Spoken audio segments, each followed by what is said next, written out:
আজ আমি আপনাদের তৈরি করে দেখাবো চিকেন মাখনা। এখানে আমি 1 কেজি মাংস নিয়ে নিয়েছি। তার জন্য গোটা শুকনো লঙ্কা, ধনে, কালো জিরে, গরম মশলা ভেজে নিব। এই ভেজে নিচ্ছি, ভেজে নিয়ে পেস্ট করব। এই পেস্ট করা হয়ে গেল। এর সাথে আমি যুক্ত করব 3টে বড় বড় পেঁয়াজ। তার সঙ্গে ওটা হচ্ছে দুধ আর হচ্ছে মিক্সড করা আছে। কড়াইয়ে তেল নিয়ে নিলাম, সঙ্গে এক টুকরো বাটার দিয়ে দিলাম। বাটারটা গলে গেলে পেঁয়াজ, আদা আর রসুন বাটা দিয়ে দেবো একে একে।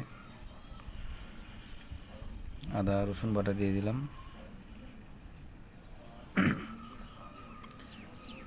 এতে যতক্ষণ ধরে মশলাটা লাল না হচ্ছে, মশলাটা কষিয়ে নিও ভালো করে। যত কষাবেন তত টেস্টি হবে। মশলা কষে গেলে মাংস দিয়ে দেবেন। এই মাংস আমি দিয়ে দিলাম। মাংস দিয়ে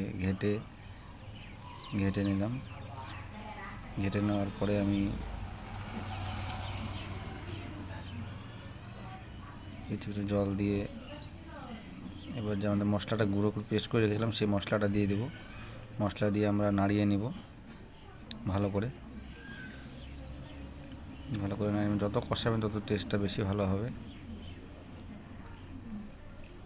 ভালো করে যেন মাংসের সাথে লেগে যায় মশলাগুলো। ভাজা মশলা এমনিতেই টেস্ট।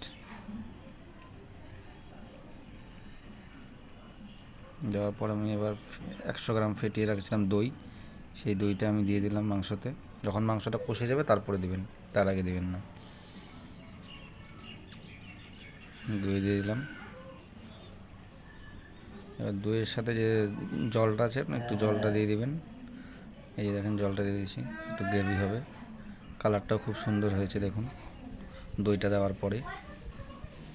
এটা দেওয়ার পর আমরা এখন ঢেকে দিব। 10 মিনিট থাকবে মাংসটা সেদ্ধ হওয়ার জন্য। 10 মিনিট পর আমরা ফিরে আসলাম আবার। দেখুন মাংসটা সিদ্ধ প্রায় হয়ে গেছে 80%। এর মধ্যে আমি দিয়ে দেবো কেশুরি মেথি, ফ্লেভারটা আসার জন্য। আর দিয়ে দেবো গরম মশলা।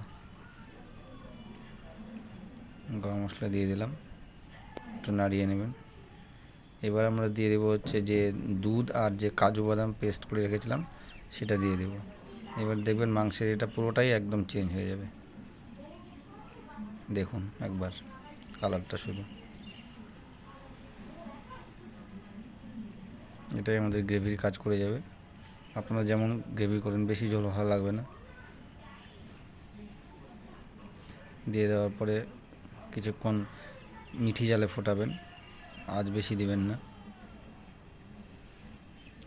তারপর দেখুন এবার একদম গ্রেভিটা একদম থকথকে হয়ে গেছে, কালারটা খুব সুন্দর এসছে। এবার আমি একটু কষিয়ে নিলাম, বেশি ঝোল রাখলাম না। দেখুন একবার একদম সুন্দর কালার হয়েছে। এবার এটাতে আরও টেস্টি করার জন্য আমি তেল গরম করে রেখেছিলাম, তার মধ্যে আমি দিয়ে দিলাম হচ্ছে ক্যাপসিকাম ছাড়িয়ে রেখেছিলাম। আর হচ্ছে টমেটো বিচি ছাড়িয়ে টমেটো। আর হচ্ছে কাঁচা লঙ্কা চিড়ে। এটা আপনি কিছুটা ভেজে দিয়ে দেবেন, তার দেখবেন টেস্টটা একটু বেশি ভালো হবে, ফ্লেভারটা চেঞ্জ হয়ে যাবে মাংসের পুরোটাই। ভাজা হয়ে গেছে। ভাজা হওয়ার পর আমি মাংসের মধ্যে ছেড়ে দেবো। মাংসের টেস্টটা একদম অন্যরকম হয়ে যাবে, একদম চেঞ্জ হয়ে যাবে। একটু খেটে কিছুক্ষণ পর আমরা নামিয়ে নিব, একটু ঢেকে রাখবো। একটু আপনারা যেমন ঝোল দিবেন তেমন দিবেন। ঢাকনার পরে দেখুন কালারটা দেখুন একবার, ওয়াও, খুবই সুন্দর হয়েছে দেখতে। এবার আমরা এই রুটি, নান, পরোটার সাথে খেতে পারেন, ভাতের সাথে খেতে পারেন, ওটা বেশি ভালো লাগবে। Thank you. ভিডিওটা ভালো লাগলে